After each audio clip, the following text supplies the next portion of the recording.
Hi friend, all education forum में आपका स्वागत है। आज हम देखेंगे जनरल नॉलेज का कुछ प्रश्न देखेंगे। ये काफ़ी इंपॉर्टेंट क्वेश्चन है। मैंने ये समान ज्ञान दर्पण से लिया हुआ है। इसमें टोटल 20 प्रश्न हैं। तो चलिए स्टार्ट करते हैं बिना देरी किए। देखिए, फर्स्ट है कि इलाहाबाद की संधि किन दो पक्षों के बीच हुई थी। तो इलाहाबाद की संधि था अंग्रेज तथा शाह आलम द्वितीय के बीच हुआ था। इलाहाबाद की संधि अंग्रेज तथा शाह आलम द्वितीय के बीच में हुआ था, तो इसको आप याद रखेंगे। नेक्स्ट है, लॉर्ड वेलेस्ली के साथ सबसे पहले सहायक संधि किस राज्य के शासक ने की। तो ये था हैदराबाद के निजाम। लॉर्ड वेलेस्ली के साथ सबसे पहले सहायक संधि हैदराबाद के निजाम ने किया था।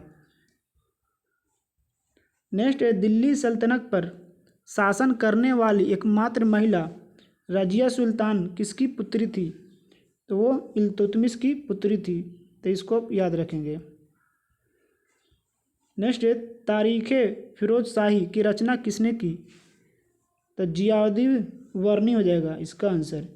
जियाउद्दीन वर्नी ने तारीख़े फिरोज शाही, देखिए फिरोज शाही तो जियाउद्दीन वर्नी ने किया था, तो इसको आप याद रखेंगे।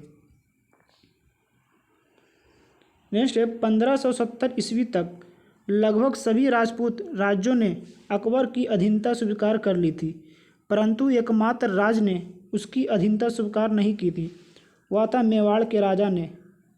मेवाड़ के राजा ने अकबर की स्वाधीनता स्वीकार नहीं किया था, तो इसको आप याद रखेंगे।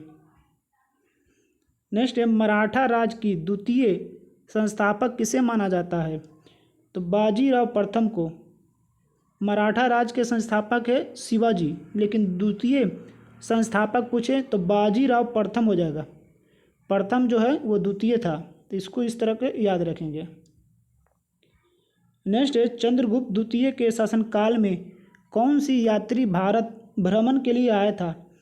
तो चंद्रगुप्त द्वितीय के समय में पूछ रहा तो ये फॉयन आया था, फाइहान, तो इसको आप याद रखें। ये चीनी यात्री है फाइहान, तो इसको याद रखेंगे। चीनी यात्री फाइहान आया था चंद्रगुप्त द्वितीय के शासनकाल में। नेक्स्ट है, इब्राहिम खां, इब्राहिम लोदी नहीं, इब्राहिम खां गर्दी किस पेशवा का महत्वपूर्ण सैनिक अधिकारी था। तो इब्राहिम खां था बालाजी बाजीराव का। बालाजी बाजीराव का ये उत्तराधिकारी था इब्राहिम खां।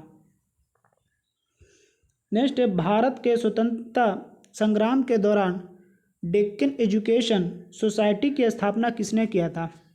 तो बाल गंगाधर तिलक ने किया था डेक्कन एजुकेशन सोसाइटी की स्थापना, वो स्वतंत्रता संग्राम के दौरान, तो इसको भी आप याद रखेंगे। नेक्स्ट, बंगाल विभाजन किसने निरस्त कर दिया था, रद्द कर दिया था। तो लॉर्ड हार्डिंग ने इसको रद्द कर दिया था। कितना ईस्वी में, तो 1911 ईस्वी में। अगर पूछ के बंगाल विभाजन कब हुआ था, तो 1905 में हुआ था, कर्जन के समय में हुआ था। कर्जन के समय में हुआ था और निरस्त कर दिया था लॉर्ड हार्डिंग ने 1911 में। नेक्स्ट है, स्वतंत्रता संग्राम से संबंधित कामरेड समाचार पत्र किसने निकाला था। तब कामरेड समाचार पत्र था यह मोहम्मद अली जिन्ना ने निकाला था। स्वतंत्रता संग्राम से संबंधित है कामरेड, तो इसको याद रखेंगे। मोहम्मद अली जिन्ना हो जाएगा कामरेड का संस्थापक। नेक्स्ट है, द ग्रेट रिवॉल्ट नामक पुस्तक के लेखक कौन है। तो अशोक मेहता हो जाएगा। द ग्रेट रिवॉल्ट नामक पुस्तक के लेखक अशोक मेहता हो जाएगा, तो इसको आप याद रखेंगे। नेक्स्ट है, 1857 में इलाहाबाद के विद्रोह का नेतृत्व किसने किया था। तो इलाहाबाद में जो लियाकत अली हो जाएगा इलाहाबाद में, तो इसको याद रखेंगे। नेक्स्ट, महारानी विक्टोरिया की घोषणा को इलाहाबाद दरबार में किसने पढ़ा था।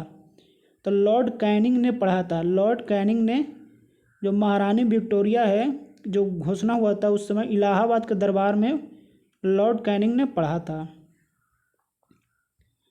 नेक्स्ट, संविधान सभा के विचार विमर्श में किसने भाग नहीं लिया था। जब संविधान सभा जब बन रहा था, विचार हो रहा था, उस समय किसने भाग नहीं लिया था। तो मुस्लिम लीग और देसी राज मुस्लिम लीग और देसी राज ने भाग नहीं लिया था, तो इसको आप याद रखेंगे। नेक्स्ट, भारत विभाजन के लिए 3 जून 1947 ईस्वी को मनाई गई कौन सी योजना थी? तो उसे कहेंगे माउंटबेटन योजना। भारत विभाजन हुआ था माउंटबेटन योजना के तहत 3 जून 1947 को। नेक्स्ट, सुभाष चंद्र बोस ने कांग्रेस के किस अधिवेशन में अध्यक्ष चुने जाने के बाद इस्तीफा दिया था, जिसके परिणाम स्वरूप डॉक्टर राजेंद्र प्रसाद कांग्रेस के अध्यक्ष बने? तो वो त्रिपुरा अधिवेशन में किसने किया था? तो सुभाष चंद्र बोस ने त्रिपुरा अधिवेशन में की अध्यक्षता किया था 1939 में। तो त्रिपुरा अधिवेशन का अध्यक्षता किसने किया था? तो सुभाष चंद्र बोस ने 1939 में। तो इसको याद रखेंगे। नेक्स्ट, उच्च न्यायालय के क्षेत्राधिकार में संकुचन या विस्तार करने का अधिकार किसके पास है? तो वह संसद के पास है। उच्च न्यायालय के क्षेत्र को बढ़ा सकता है, घटा सकता है, वह शक्ति है संसद के पास। नेक्स्ट, राष्ट्रपति वित्त आयोग का गठन कितनी अवधि के पश्चात करते हैं? तो वित्त आयोग का गठन करेंगे प्रत्येक 2 साल के बाद। तब प्रत्येक 2 साल इसका आंसर हो जाएगा। नेक्स्ट, संविधान के अनुच्छेद 263 के अंतर्गत अंतर्राज्यीय परिषद की स्थापना किसने की? तो राष्ट्रपति ने। राष्ट्रपति कितने अनुच्छेद के तहत अंतर्राज्यीय परिषद का स्थापना करते हैं? तो 263 के अंतर्गत। तो इसको अब याद रखेंगे। तो आज के लिए इतना ही है। अगर वीडियो पसंद आए तो लाइक करें, सब्सक्राइब करें। तब तक के लिए धन्यवाद।